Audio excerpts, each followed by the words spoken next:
Buenos días. Presento Riesgo en la innovación tecnológica, un marco integral para identificar, gestionar y gobernar los riesgos asociados a la adopción de nuevas tecnologías.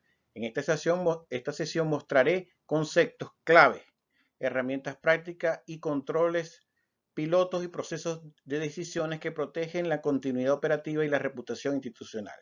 Mi objetivo es entregar criterios ejecutivos aplicables que permitan equilibrar ambición tecnológica con prudencia operacional y cumplimiento regulatorio. Al final propongo próximos pasos concretos para traducir este marco en acciones medibles.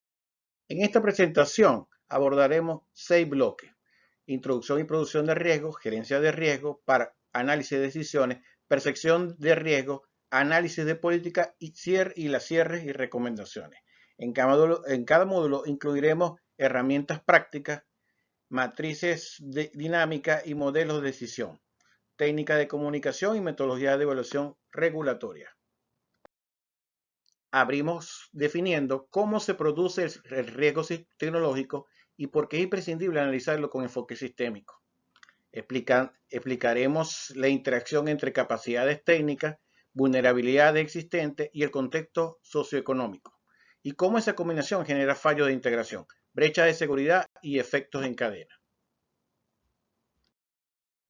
Como mencionamos en la lámina anterior, lo importante de esta presentación es determinar cómo actúa el impacto de la innovación, la importancia de este análisis de riesgo y el marco que se le realizará en esta presentación.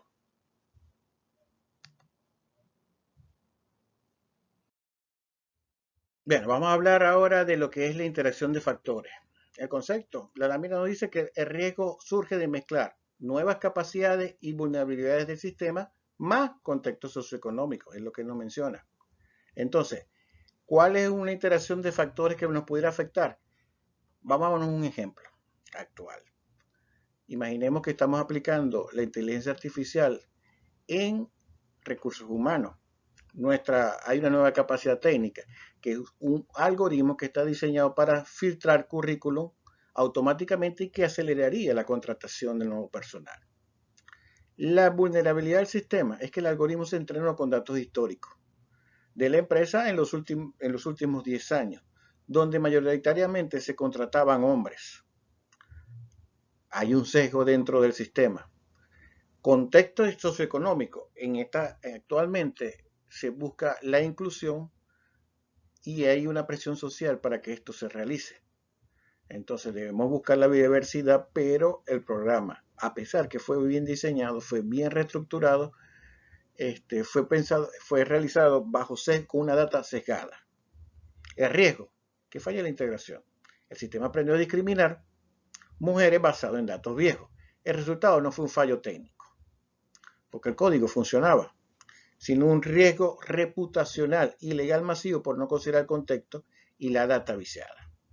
Entonces, al tener este tipo de problemas, la iteración de factores, inclusive con la parte sociocultural, debemos tener mucho cuidado con este tipo. Hablemos ahora de los efectos en cadena. El concepto, debemos comprender que el riesgo permite anticipar como una ficha de dominó tumba a las demás y se trata de improvisar controles. Vámonos a un caso muy importante, que fue el apagón de CrowdStrike, que sucedió en julio de 2024. El detonante fue una actualización de software rutinaria, una herramienta de seguridad, algo que debería prevenir riesgo. Los efectos en cadena, la actualización defectuosa choca con el sistema operativo Windows. Millones de servidores entraron en bucle de error, la famosa pantalla azul. Aerolíneas no pudieron facturar, hospitales no pudieron acceder a historias clínicas y los bancos se paralizaron. Entonces, ¿cuál fue la lección? Que si hubieran diseñado una trayectoria de implementación más segura, probar la actualización en un grupo pequeño antes de lanzarse con todo el mundo, se habría evitado el colapso global. Entonces, eso nos da un ejemplo de lo que se produce cuando hay un efecto en cadena. Entonces, muchos piensan que el riesgo tecnológico es simplemente que un servidor se caiga o que un código tenga un error. Pero esta lámina nos muestra la realidad, que es más compleja. Primero, en el punto A, el punto 1 de la iteración de factores, no basta con la tecnología. El riesgo explota cuando interactúa una tecnología nueva con sistemas viejos o vulnerables y muy importante el factor humano o el contexto del momento. Como vimos con la implementación del trabajo, de la selección de trabajo, debemos tener en cuenta los contextos en que se desarrollan muchos de estos sistemas nuevos. Y el punto 2, hablamos de los efectos dominó. En un mundo hiperconectado, un fallo en la innovación no se queda aislado. Comprender esto es lo único que nos permite diseñar cortafuegos o frenos de emergencia. Si tenemos la oportunidad, debemos tomar en cuenta todos estos factores. Ahora, en esta lámina hablaremos de algunos de los ejemplos o de taxonomía de riesgos de innovación que tenemos que tomar en cuenta. Uno de ellos incluye, bueno, como mencionamos en la lámina anterior, los riesgos técnicos, que incluye fallos de hardware, software y problemas de interoperabilidad entre ellos. Está también en los riesgos organizacionales, que tienen que ver mucho con la cultura, con qué tan listo tiene mi personal en cambiar la tecnología, irse a una nueva innovación. Y están los riesgos económicos, que involucran incertidumbre en el entorno de inversión y los costos ocultos que pueden impactar la viabilidad financiera de una innovación. Todo se puede ver bonito en una caja, pero cuando queremos implantar salen otro tipo de inversiones que hay que realizar ocultas que no estaban dentro de lo que esperábamos. Y los riesgos legales y de cumplimiento incluyen las regulaciones cambiantes y protecciones de datos que pueden generar sanciones si no se cumplen. Tenemos que estar listos para mantenernos actualizados con la parte legal y que no estemos incumpliendo de alguna manera captura de data, como hubo el problema en Inglaterra cuando utilizaron información de Facebook y se vendió esta información como modelo de negocio. Son cosas, pequeños detalles que tenemos que tener cuidado, y por eso es que cuando instalamos un software viene toda una serie de mensajes donde advierten al usuario de todo el tipo de riesgos de identidad a la cual la empresa desea protegerse.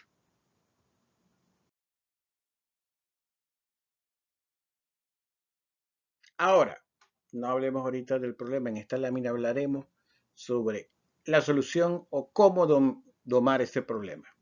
Para eso tenemos normas como la ISO 31000, que es una manera de reducir la ISO tiene como manera como reducir la exposición a estos riesgos. Y la ISO 31000, a diferencia de la ISO 9001, no es una norma certificable para la empresa, sino que es una guía de buenas prácticas. En otras palabras, es el manual de instrucciones universal para identificar, analizar y mitigar cualquier tipo de riesgo, incluido el tecnológico, antes que se convierta en un problema.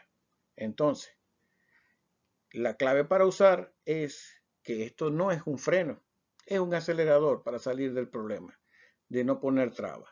Y el proceso de ISO 31000 es identificar el riesgo, acceder al riesgo, controlar el riesgo y revisar todo lo que podamos cambiar con respecto al riesgo. Pero de alguna manera te dice, mantendrás en un ambiente donde siempre existirá el riesgo. Bien, ya tenemos la teoría. Ahora, ¿cómo llevamos a cabo esta práctica? Para identificar y priorizar los riesgos, la intuición no basta. Y aquí propongo 3 claves. Primero, técnicas sobre instinto. No adivinamos, usamos herramientas visuales como mapas de calor y análisis de escenarios para ver claramente dónde están las minas antes de pisarlas. Segundo, rompemos los hilos. El riesgo tecnológico no es solamente un problema de la gente de tecnología. Tenemos que sentar los de legales, operaciones y finanzas en la misma mesa. Recuerden, el ingeniero ve el código, pero el abogado ve la demanda. Necesitamos esa visión completa. Y tercero, un enfoque crítico. No podemos arreglarlo todo a la vez o caeremos en la parálisis por análisis. Debemos separar el ruido de lo importante y enfocar los recursos solo en las amenazas que realmente pueden detener el negocio. Bien, ya sabemos dónde está la amenaza. Ahora, ¿qué hacemos con ella? Llegamos a la estrategia de tratamiento. Aquí tenemos 4 caminos posibles y la elección depende de nuestro apetito de riesgo. Podemos evitar el riesgo no lanzando el producto, reducir su impacto con controles de seguridad, transferirlo a un tercero, como un ciberseguro, o aceptarlo porque la oportunidad de negocio es mayor que el peligro. Pero ojo al recuadro a la derecha, esto no es estático. La tecnología cambia muy rápido, por eso el monitoreo es vital.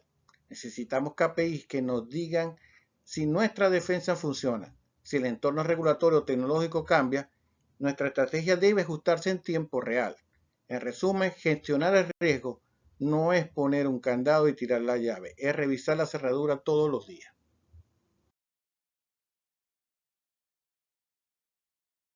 Llegamos finalmente al cerebro de la operación, los modelos de decisión. Aquí es donde la matemática le gana a la intuición. ¿Cómo decidimos si lanzamos una tecnología hoy o esperamos 6 meses? En el punto 1 y 2 usamos herramientas como simulaciones de Monte Carlo. Básicamente corremos miles de futuros posibles para ponerle un número exacto a la incertidumbre. Evaluamos cuál es el costo de oportunidad de no innovar frente al riesgo de fallar. En el punto 3 hacemos una prueba de estrés, sensibilidad. Preguntamos, ¿qué pasa si la adopción de usuarios es la mitad de lo esperado? ¿Qué pasa si la regulación cambia mañana? Movemos todas las variables para ver si el negocio aguanta. Y todo esto converge en el punto 4.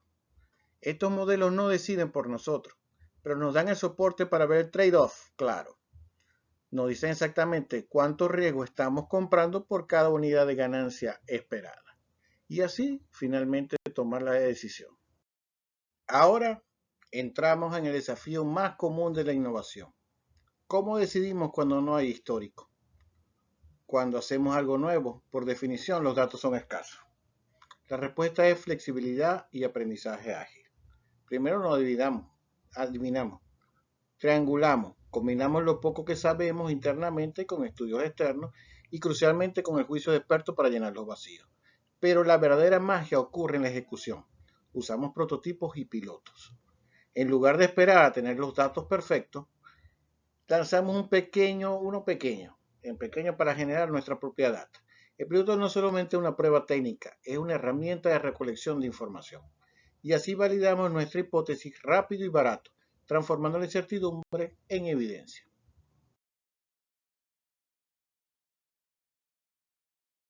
Finalmente, hay un factor que a menudo olvidamos, la psicología. El riesgo no es solo una ecuación matemática, es una emoción. En el punto 1 vemos que el cerebro nos engaña con atajos mentales. Por ejemplo, nos da miedo a la inteligencia artificial, porque es nueva y sentimos que no tenemos el control. Pero no nos da miedo conducir un coche al trabajo, aunque estadísticamente es más peligroso. Esto crea una distorsión entre el riesgo real y el riesgo que se percibe. Por eso el punto 2 es vital. La comunicación, si queremos que la organización adopte la innovación, no basta con mostrar datos de seguridad. Tenemos que diseñar mensajes que cierren esa brecha emocional. Al explicarle al usuario cómo funciona y devolver la sensación de control, reducimos su miedo y ganamos su confianza. Y entonces, ¿cómo logramos que la organización confíe en nuestra innovación? La respuesta es una comunicación estratégica. Primero, transparencia y claridad. Se acabó ocultar los problemas. En riesgo tecnológico, el silencio destruye la confianza. Debemos hablar en idioma humano y no en código, explicarlo honestamente los riesgos, pero destacando los controles que nos protegen. Segundo, la segmentación. No podemos darle el mismo mensaje al director financiero que al desarrollador. Al directivo le hablamos de rentabilidad y continuidad. Al técnico de arquitectura y seguridad. Adaptamos el mensaje o perderemos la audiencia. Y tercero, canales bidireccionales. La comunicación no es un monólogo. Si lanzamos una tecnología y no abrimos la puerta al feedback, el miedo llenará ese vacío. Necesitamos escuchar las dudas de los usuarios para ajustar el rumbo.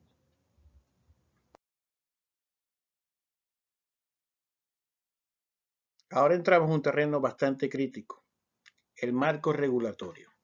Aquí la regla de oro es simple. La innovación va en ascensor, pero la ley sube por las escaleras. Eventualmente se encuentra.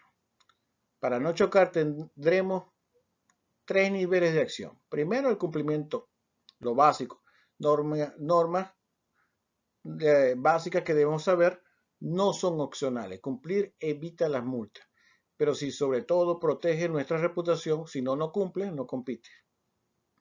Segundo, anticipación inteligente. No podemos esperar a que salga la ley local. Tenemos que mirar las tendencias globales. Si Europa regula la inteligencia artificial hoy, Latinoamérica lo hará mañana. Adaptarnos antes de que sea obligatorio nos ahorra millones en rediseño de último minuto. Y tercero, participación activa. No seamos víctimas de la regulación. Participemos en las consultas públicas y gremios. Es mejor estar en la mesa ayudando a definir los estándares técnicos que esperar que fuera nos digan qué es lo que debemos hacer. Hemos hablado sobre tendencias regulatorias, pero no basta con cumplirlas. La regulación, si no se maneja bien, puede ser el freno de mano de la innovación. Aquí entra la evaluación de impacto regulatorio. No aceptamos las normas de forma pasiva, las sometemos a una medición de costos y beneficios. Utilizamos un análisis multicriterio para preguntarnos, ¿el control de seguridad que nos exige la ley cuesta más de lo que vale el riesgo que previene? Esto no es solo rentabilidad, es estrategia. Al mapear los stakeholders y cuantificar estos trade-offs, nos aseguramos de que las medidas de cumplimiento sean proporcionales. No queremos gastar 10 millones en un riesgo que solo vale 100.000. Esta evaluación es nuestra herramienta final para garantizar que la innovación tecnológica no solo sea segura y responsable, sino que sea económicamente sostenible para la organización.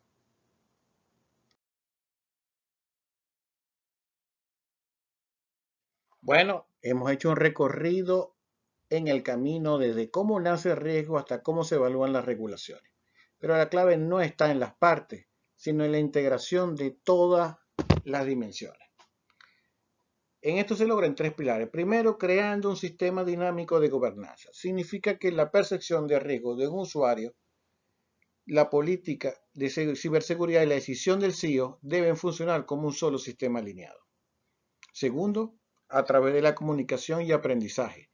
Cada prototipo, cada incidente es una lección que debemos compartir con toda la organización para construir una capacidad de dar respuesta. Y finalmente, estableciendo una cultura de innovación responsable.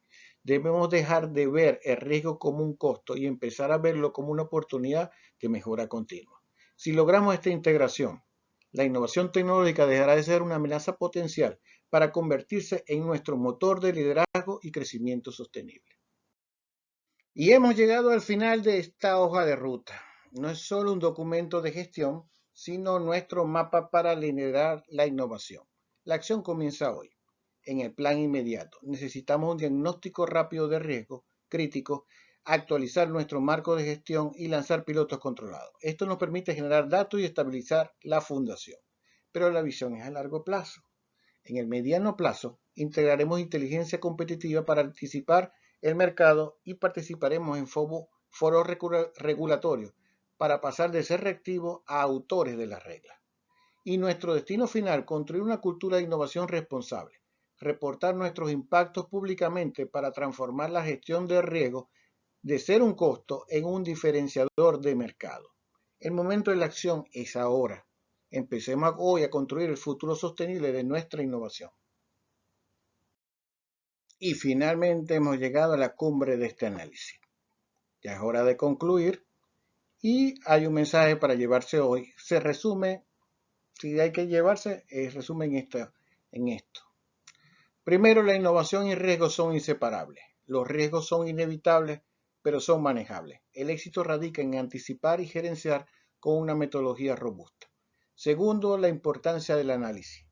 El estudio de decisiones, percepción y políticas es crucial para transformar las amenazas en oportunidades de valor y liderazgo. Tercero, la responsabilidad es compartida. La confianza es el acelerador. Los ecosistemas de confianza entre empresas, reguladores y sociedad aceleran la adopción sostenible.